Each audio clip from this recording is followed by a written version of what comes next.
اچھا ہوا چڑیا بہن آپ مجھے یہاں مل گئیں۔ پورے 2 مہینے ہو گئے آپ نے گھر کا کرایہ نہیں دیا اور میں نے بھی آپ کو تنگ نہیں کیا تھا، لیکن اب مجھے خود پیسوں کی بہت ضرورت ہے۔ اگر آپ گھر کا کرایہ نہیں دے سکتی تو آپ گھر خالی کر دیں۔ جنگل میں 1-2 پکشیوں نے مجھ سے گھر خریدنے کی بات کی ہے، میں گھر ان پکشیوں کو بیچ دوں گا۔ آپ کے پاس صرف 2 دن ہیں، ان 2 دنوں میں مجھے سوچ کر بتا دیں۔ اگر آپ کرایہ دے دیں گی تو ٹھیک ہے، ورنہ مجبوراً مجھے گھر بیچنا پڑے گا۔ کوے بھیا، آپ تو جانتے ہی ہیں کہ سونا چڑیا جب سے بیمار ہوا ہے وہ کوئی بھی کام نہیں کرتا۔ اپنے گھر کو جس طرح سے میں چلا رہی ہوں وہ صرف میں ہی جانتی ہوں۔ ہماری ایک چھوٹی سی بیٹی بھی ہے، ہم اس کو لے کر کہاں جائیں گے؟ چڑیا بہن، یہی سوچ کر میں نے 2 مہینے سے آپ سے گھر کا کرایہ نہیں مانگا، لیکن اب میری بھی مجبوری ہے، مجھے پیسوں کی بہت ضرورت ہے، مجھے معاف کرنا، میں اس معاملے میں آپ کی کوئی مدد نہیں کر سکتا۔ یہ کہہ کر کوا وہاں سے چلا جاتا ہے۔ سونی چڑیا کی شادی کو 2 سال ہو گئے تھے۔ شادی کے کچھ عرصہ بعد ہی سونو چڑے کو ٹائیفائڈ بخار ہو گیا تھا، جس وجہ سے سونو چڑیا بہت کمزور ہو گیا تھا اور کوئی بھی کام نہیں کر سکتا تھا۔ سونی چڑیا، مجھے معاف کر دینا، جب سے ہماری شادی ہوئی ہے میں تمہیں کوئی بھی خوشی نہیں دے سکا۔ اس ٹائیفائڈ نے تو مجھے اتنا کمزور کر دیا ہے کہ میں کوئی بھی کام نہیں کر سکتا۔ سونو چڑے، آپ ایسا کیوں سوچتے ہیں؟ آپ ہمارے ساتھ ہیں، ہمارے لیے یہی بہت ہے۔ آپ کے بغیر ہم ماں بیٹی تو کچھ بھی نہیں ہیں۔ اور رہی بات کمزوری کی، تو وقت کے ساتھ ساتھ آپ بالکل ٹھیک ہو جائیں گے۔ میں نے 1-2 پکشیوں سے بات کی ہے کہ اگر انہیں اپنے گھر میں کام والی کی ضرورت ہو تو وہ مجھے رکھ لیں۔ نہیں سونی چڑیا، آپ کسی کے گھر میں کام نہیں کریں گی۔ ہماری بیٹی ابھی بہت چھوٹی ہے، اسے آپ کی ضرورت ہے، اور ویسے بھی مجھے یہ بالکل اچھا نہیں لگے گا کہ آپ میرے ہوتے ہوئے کسی دوسرے کے گھر میں کام کریں۔ ارے، تم تو میری سہیلی سونی چڑیا ہو۔ کیسی ہے میری سہیلی؟ تم تو شادی کے بعد بالکل ہی بھول گئی مجھے۔ ماہی چڑیا، میں بالکل ٹھیک ہوں، تم بتاؤ تم کیسی ہو؟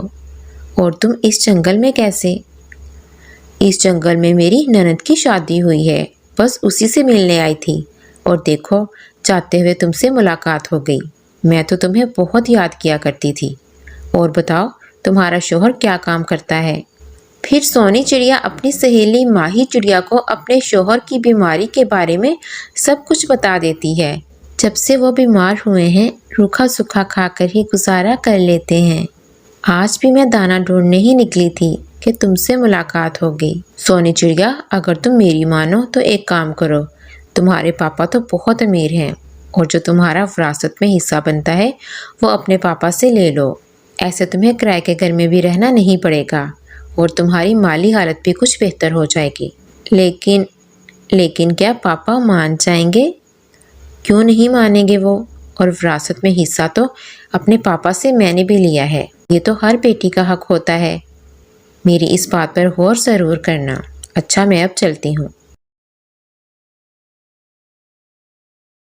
آج جب میں دانہ ڈھونڈنے کے لیے باہر گئی تھی تو مجھے میری پرانی سہیلی ماہی چڑیا ملی تھی۔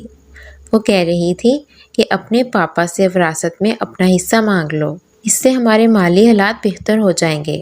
آپ اس بارے میں کیا کہتے ہیں؟ آپ کی سہیلی کی بات تو بالکل ٹھیک ہے۔ آپ ایک دفعہ اپنے پاپا سے بات کر کے دیکھ لیں، اگر وہ حصہ دے دیں گے تو بھی اچھی بات ہے، اگر نہ دیں گے تو کوئی بات نہیں، جیسے پہلے گزارا ہو رہا تھا آگے بھی ویسے ہوتا رہے گا۔ پھر اگلے دن چڑیا صبح صبح ہی اپنے پاپا والے جنگل جانے کے لیے نکل پڑتی ہے۔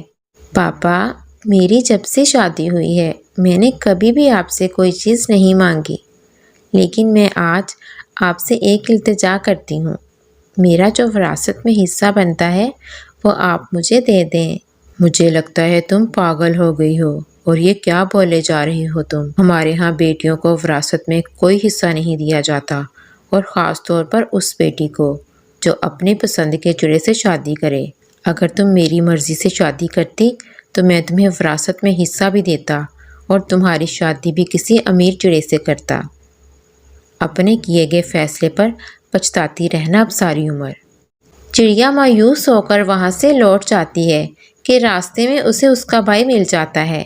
ارے میری بہن، تم اتنے عرصے بعد ملنے آئی ہو اور وہ بھی مجھ سے ملے بنا ہی جا رہی ہو۔ پھر چڑیا اپنے بھائی کو اپنے شوہر کی بیماری اور کرائے کے گھر میں رہنے کا بتا دیتی ہے، اور یہ بھی بتاتی ہے کہ وہ آج پاپا سے اپنا حصہ مانگنے آئی تھی، لیکن پاپا نے منع کر دیا۔ پاپا، اگر سونی چڑیا وراثت میں اپنا حصہ مانگ رہی ہے تو آپ اسے دے دیں۔ بالکل نہیں، جو بھی میری جائیداد ہے وہ سب کچھ تمہاری ہے، اور ویسے بھی ہمارے ہاں بیٹیوں کو وراثت میں حصہ دینے کا رواج نہیں ہے۔ اب میں مزید اس بارے میں کوئی بات نہیں کرنا چاہتا۔ پاپا نے میرے نام پر ایک گھر لیا تھا، کیوں نہ میں وہ گھر اپنی بہن کے نام کر دوں؟ ایسے اسے کرائے کے گھر میں بھی رہنا نہیں پڑے گا، اور کچھ پیسے بھی ہیں میرے پاس، وہ بھی میں اسے دے آتا ہوں۔ سونی بہن اور گڑیا بیٹا، آپ میرے ساتھ چلو، مجھے آپ کو ایک چیز دکھانی ہے۔ آج سے یہ گھر آپ کا ہے۔ یہ گھر پاپا نے میرے نام پر لیا تھا، لیکن اب میں نے یہ گھر آپ کے نام پہ کر دیا ہے۔ اب آپ کو کرائے کے گھر میں رہنے کی کوئی ضرورت نہیں ہے، اور پاپا کی ناراضگی بھی وقت کے ساتھ ساتھ ختم ہو جائے گی۔ تمہارا بہت شکریہ میرے بھائی، میں تمہارا یہ احسان پوری زندگی بھی نہیں چکا سکتی۔ بیٹیوں کو جائیداد میں حصہ دینا رب کائنات کا حکم ہے۔ اگر میری اس ویڈیو سے کسی کی بھی اصلاح ہو جائے تو ویڈیو کو ان کے ساتھ شیئر ضرور کیجیے گا۔